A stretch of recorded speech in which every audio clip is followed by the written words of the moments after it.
Hello everybody, so today's video we're going to be covering how to change tracks on your mini excavator, or this video will also be valid for your skid steer tracked loader or compact track loader CTL.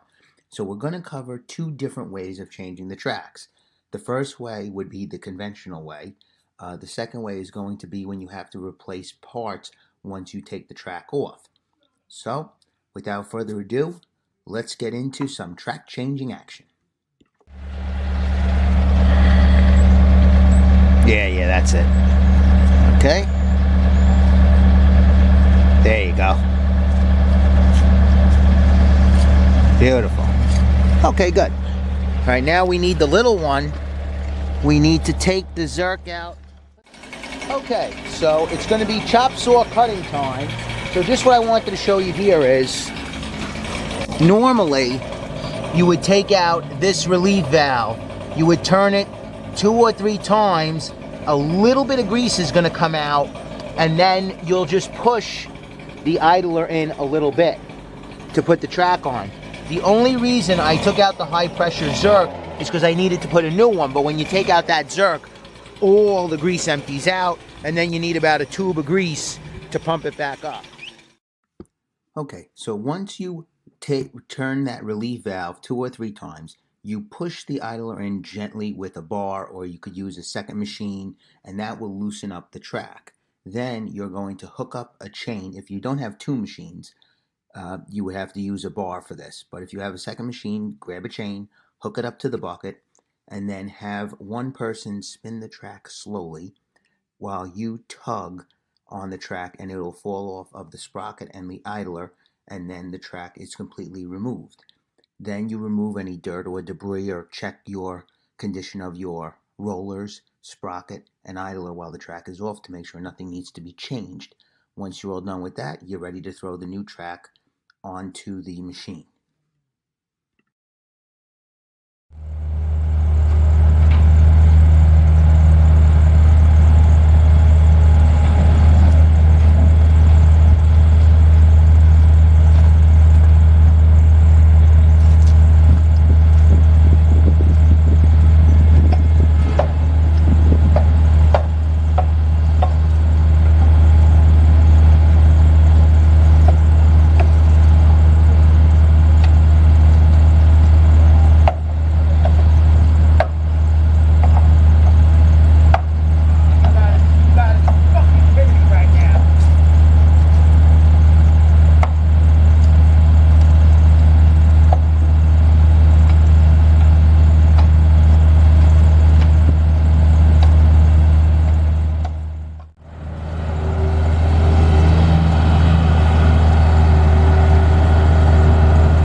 Okay, so now that that track is on, all you have to do is pump it up with grease and you're good to go. What happened on this side, though, is the tensioner was frozen and we could not push in the idler to get the track off. So we ended up cutting the track off with the chop saw. This way we were able to remove the idler and check the tensioner for any broken parts. Now typically Bobcat says the tensioner can either be broken or the spring might have been broken inside. So that's what we had to check out first as soon as we got the track off. Turns out that the piston, because these tracks never needed to be adjusted, the piston actually froze inside. So that's why the idler could not push in. So I ended up having to order an entire new piece, spring, tensioner, piston, the whole 9 yards. So that's why we ended up having to change this track unconventionally, as we would say, because we had to change out some parts. Okay. All right, so now this just pulls out. Just pull it, no, pull it out by hand. Just pull it right out. It comes right out. There you go.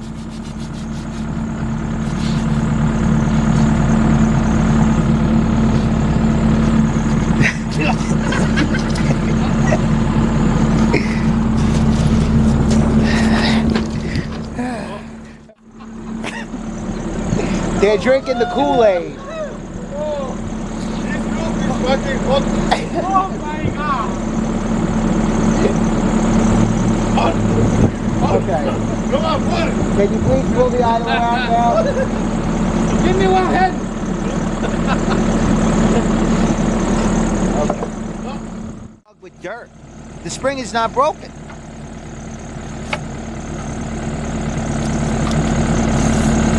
More, mas. Let's see if there's any dirt clogged back there.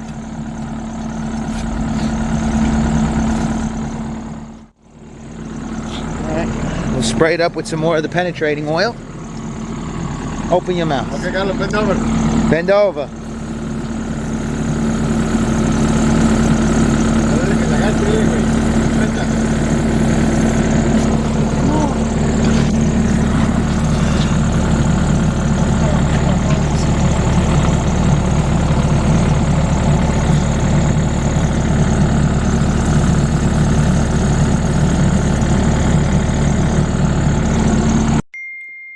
Did not matter what we tried. They said spray it up with some penetrating oil.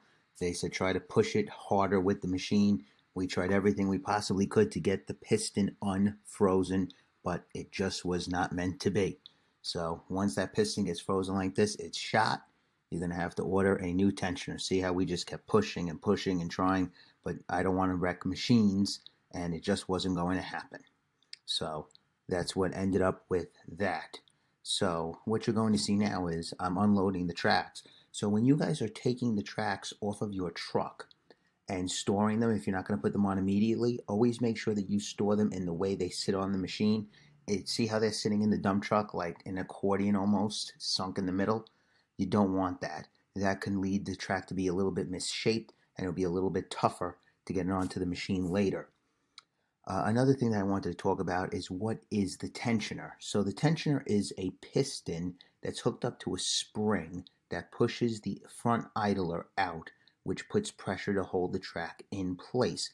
Now, the piston pushes the spring into the idler by grease. That's why you have to grease up the track. Now, this is the exact same system for loaders and excavators. So it's the same deal. If your tensioner is frozen up and it won't push in, you're going to have the exact same deal. You're going to have to go for a new tensioner. On the loaders, it's a little bit more uncommon because those tracks have to be tensioned regularly. So since you're constantly pumping it up with grease and checking it from time to time, they tend to not get frozen because there's more movement. But with excavators, since they walk so little, walk around, this is why sometimes the tensioners go. So this was a very expensive track changing time for me, but I ended up getting the new tensioner. And the other reason why I changed the high pressure grease zerks was because the zerks also became frozen. Otherwise, there is no reason to take those zerks out, because once you take them out, all the grease comes out of the whole system, and then you're going to go for a tube and a half of grease, pumping it back up. Unless you have an electric grease gun, then you don't really care, but otherwise you'll be sitting there pumping for quite some time. but you will get a really good arm workout. Okay guys, so let's check out installing the new tensioner. Okay, so the new tensioner is here, and I gotta give Bobcat kudos. They gave me grease zerks this time. When I bought the pistons the other time, they did not do that. So everything is all assembled, so you just have to slide the tensioner right in.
So the grease zerks are there. We know the grease zerks got to stick out this way, so that means the tensioner is in the right way. So I hope it is.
Poto.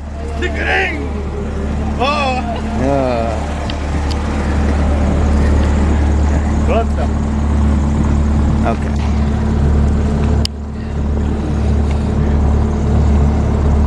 Would you stop? God.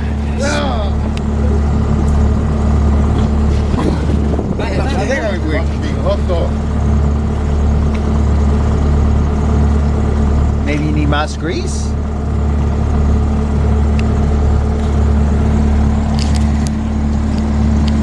Here, hold this, please.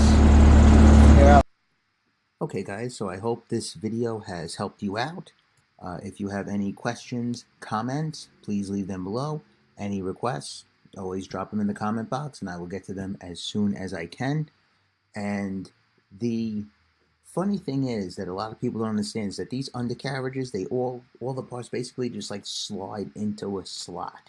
So the tensioner, the idler, they just slide into place and they're in. There's no nuts, there's no bolts, there's no major hardware or welding that needs to be done. So changing your tracks on your own is one of the more beneficial things you can do. You could save some money rather than bringing it to a shop. And if a shop is backed up, then you lose the machine for days. Once you get the system down pat, I could pretty much change a track in 15-20 minutes each, from start to finish, since I've been doing it for so long. But guys, thank you. Please be safe, take care, and I will talk to you on the next one.